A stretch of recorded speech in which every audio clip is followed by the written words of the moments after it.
Okay, it's time to work the biceps again. We've already worked them twice. We've done horizontal pulling and vertical pulling. Now, any kind of pulling motion, anything that brings your hands towards your body, works the bicep muscle because it flexes the arm. And that's why you always want to work biceps on back day. Okay, unless you're separating back and biceps workouts by a few days, you really want to work those muscle groups together. If I worked back, if I did like pull downs and rows on one day, and my biceps were done the next day, I'd overtrain biceps because you're using biceps 2 days in a row. So it's really important you follow the pulling routine in its entirety. You want to do everything all at once, then take a break, give enough time for all those muscle groups to recover. Now the biceps do 3 different functions. They bend the elbow, they flex the elbow, they flex the shoulder, they bring the elbow up like this, and then probably the most important movement is supination of the hand. Like when you flex your arm in the mirror, you flex your bicep, and you twist your hand like this, you can see the muscle change shape. You're actually contracting the bicep muscle belly. And that's why when you're doing chin-ups, underhand chin-ups versus overhand pull-ups, you can do a lot more chins. You can do a lot more repetitions, if any. You can do more in an underhand grip. So it just puts the bicep in a stronger position. Now, since you've already worked the biceps twice, this is almost an optional exercise. A lot of people come into the gym, they focus on biceps, they do a lot of bicep dumbbell curls and barbell curls and machine curls because you can see them in the mirror. You can flex them on the beach.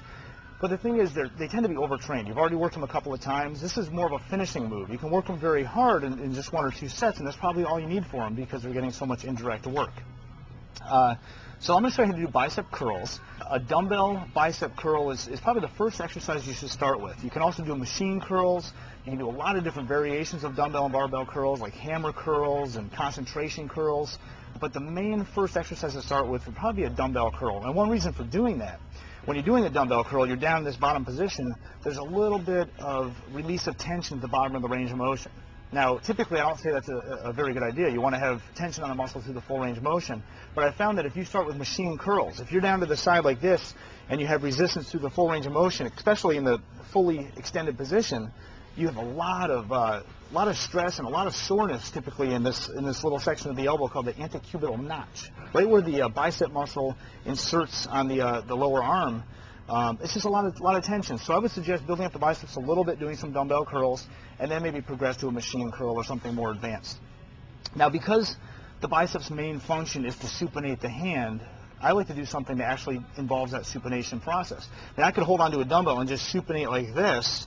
I don't know if you've ever experienced this like using a screwdriver, but if you twist a screwdriver over and over and over and over, the old-fashioned way, you can feel the bicep contracting on each rotation. That's why I have those little screwdriver guns now. It makes it a lot easier. But to provide resistance for supination is one of the key methods for working biceps. So let me grab a couple of dumbbells here. Actually, let me show you with one first.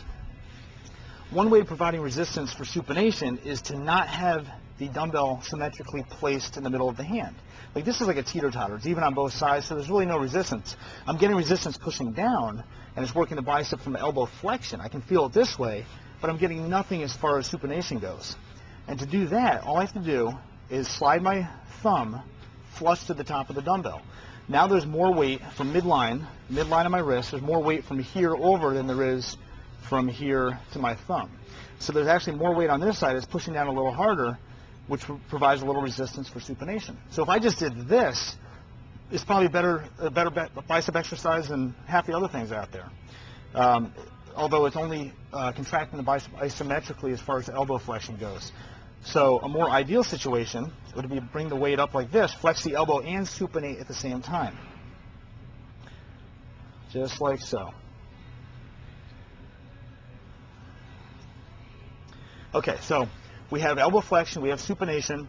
A lot of people tend to rest at the bottom of this position and they rest at the top of the position.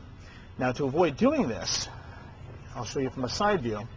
What you want to do is kind of lean into it, lean forward while you're doing this so that instead of just being resting, the weight dropping straight down, the weight's dropping down against my elbow flexion. It's contracting the muscle to keep it up there. It makes it a lot tougher. So if all I did were, let me grab both dumbbells. If all I did with both hands, thumbs flush to the top of the dumbbells, if all I did was lean forward just a little bit, just enough to see my heels, to see my, at least the middle part of my feet, and brought it up like this and twist, there's a lot more tension in the top contracted position than there is if I were standing up straight.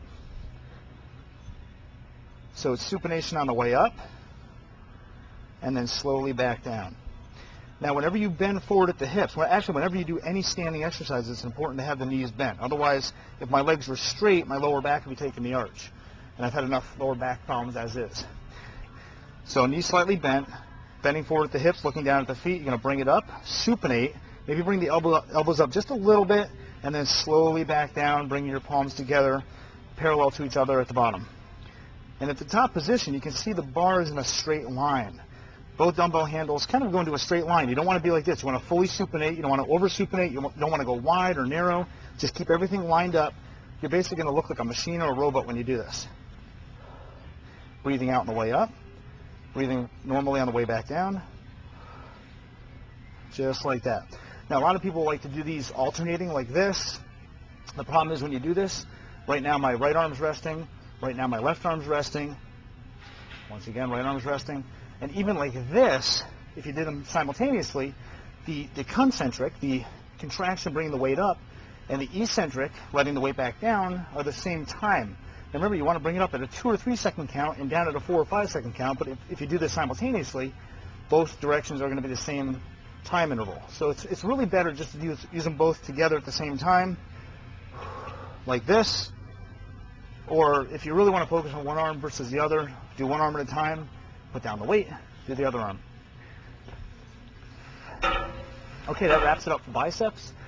Remember, if you don't have much time, you've already worked biceps during your rowing and your pull downs. So if you have a busy day and you can only do 1 or 2 exercises for pull, do a set of rows, do a set of pull downs, and you've hit back, biceps, and rear delts all in one shot, and the forearms. But if you do have the time to do all 7 exercises, go ahead and do a set of bicep curls. You can alternate it sometimes with machine curls or some of the other variations that we'll tell you at a future time. But that's it. On to reverse curls.